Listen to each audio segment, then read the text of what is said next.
नमस्कार, आप देख रहे हैं निष्पक्ष न्यूज। आपके साथ मैं हूं रवि ठाकुर। दिल्ली के चुनावी दंगल में एंट्री करते ही यूपी के मुख्यमंत्री योगी आदित्यनाथ ने हिंदुत्व वाला दांव चल दिया।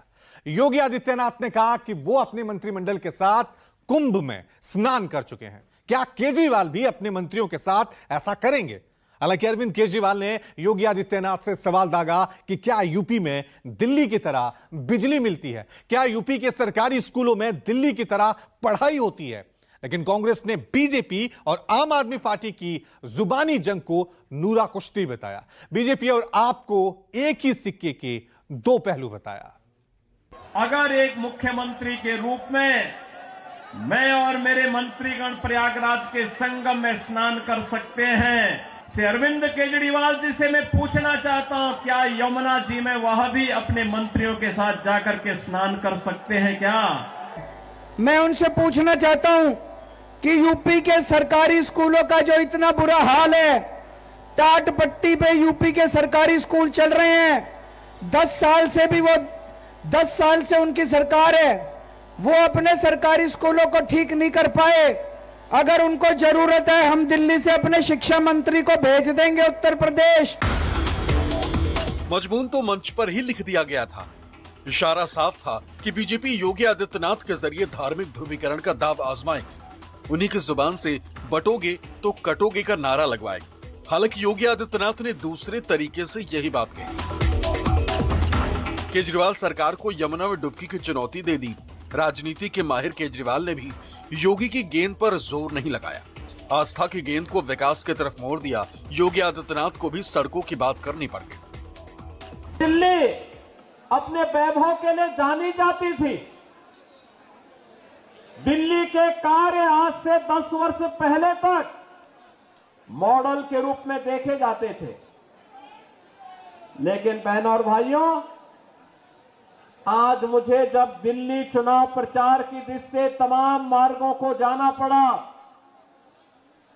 तो यहां पता ही नहीं लग रहा था कि सड़क है या गड्ढा है, गड्ढे में सड़क है या सड़क में गड्ढा है। और आज अपनी दिल्ली में उत्तर प्रदेश के मुख्यमंत्री योगी आदित्यनाथ जी आए हैं।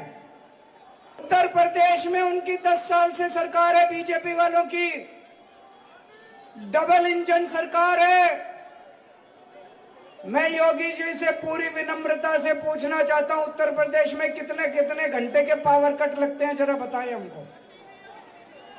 वहां पे मेरे को पता चला नोएडा में 6-6 घंटे बिजली नहीं आती, लखनऊ में 8-8 घंटे बिजली नहीं आती। पूरे उत्तर प्रदेश में 10-10 घंटे के पावर कट लगते हैं। योगी आदित्यनाथ विकास पर चर्चा में भी प्रयागराज और कुंभ का जिक्र करते रहे। अयोध्या और राम मंदिर के मुद्दे से अलग नहीं हटे। पुजारियों को वेतन देने की केजरीवाल की घोषणा को भी योगी आदित्यनाथ ने ढकोसला बता दिया। लेकिन केजरीवाल ने भी जनता को चेता दिया, गलती से कमल का बटन मत दबा देना, वरना दिल्ली की बिजली गुल हो जाएगी, दिल्ली की खुशियां काफूर हो जाएंगी। अरविंद केजरीवाल जी से और उनकी पूरी टीम से क्या किसी मंदिर के सुंदरीकरण की कार्य योजना को उन्होंने कभी आगे बढ़ाया? कभी बढ़ाया? मॉडल देखना हो तो आइए काशी में काशी विश्वनाथ धाम को देखिए।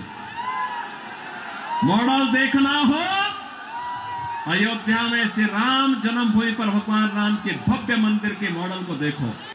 चुनाव वाले दिन अगर गलत बटन दब गया तो घर की बिजली गुल हो जाएगी।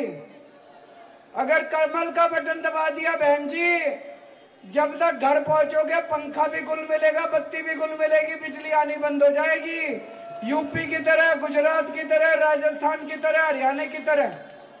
क्या चाहते हो? बिजली आनी चाहिए नहीं आनी चाहिए? 24 घंटे होनी चाहिए नहीं होनी चाहिए? तो झाड़ू का बटन दबा देना, गलत बटन ना दबा देना। यूपी वालों ने गलत बटन दबाया था, आज उसका खामियाजा भुगत रहे हैं। अब वहां पे 6-6 घंटे बिजली जाती है। यहाँ पे बिजली का जीरो बिल किस किस का आया, जरा हाथ खड़े कर दो। मैं योगी आदित्यनाथ जी से कहना चाहता हूँ, जरा देख लो कितने लोगों के जीरो बिजली के बिल आते हैं, दोनों हाथ खड़े कर दो। पुजारियों को वेतन देने के केजरीवाल के वादे ने बीजेपी को परेशान कर दिया है। बीजेपी को डर है कि कहीं उसके कोर वोटर भी आम आदमी पार्टी की तरफ न चले जाएं। लेकिन कांग्रेस का कहना है कि दिल्ली में चाहे आम आदमी पार्टी की सरकार बने या फिर बीजेपी की, आम आदमी की सेहत पर कोई फर्क नहीं पड़ने वाला, क्योंकि दोनों की सोच और विचारधारा एक ही है। 5 तारीख को आपको अपने घरों से बाहर निकलना है। न सिर्फ सदर बाजार के मुस्तकबिल का फैसला करना है, बल्कि दिल्ली के भी मुस्तकबिल का फैसला करना है। यह लड़ाई बहुत बड़ी लड़ाई है। यह लड़ाई अगर आपको लगता है कि सिर्फ चुनावी लड़ाई है तो आप गलतफहमी के शिकार हैं। एक तरफ वो ताकतें खड़ी हैं जो नफरत के साथ खड़ी हैं, और एक तरफ वो ताकतें हैं जो मोहब्बत के साथ खड़ी हैं। ये इंद्रलोक है। मैंने देखा है, मैंने वो विजुअल देखे हैं कि यही आपके सामने इबादत करते हुए एक इंसान के पैर पर किस तरह से लात मारी गई थी। ये वो सरजमीन है कि जहां पिछले 15 साल से सदर बाजार के लोग, शहजादा बाग के लोग, इंद्रलोक के लोग कब्रिस्तान मांगते रहे, लेकिन कब्रिस्तान के नाम का वादा करके आपसे वोट तो लिया गया, लेकिन केजरीवाल कभी यहां झांकने नहीं आए। वो कब्रिस्तान आज भी इंतजार कर रही है। एक तरफ नफरत खड़ी है, एक तरफ झूठे लोग खड़े हैं, एक तरफ नरेंद्र मोदी खड़े हैं और उनका छोटा रिचार्ज खड़ा है, और एक तरफ कौन खड़ा है? राहुल गांधी।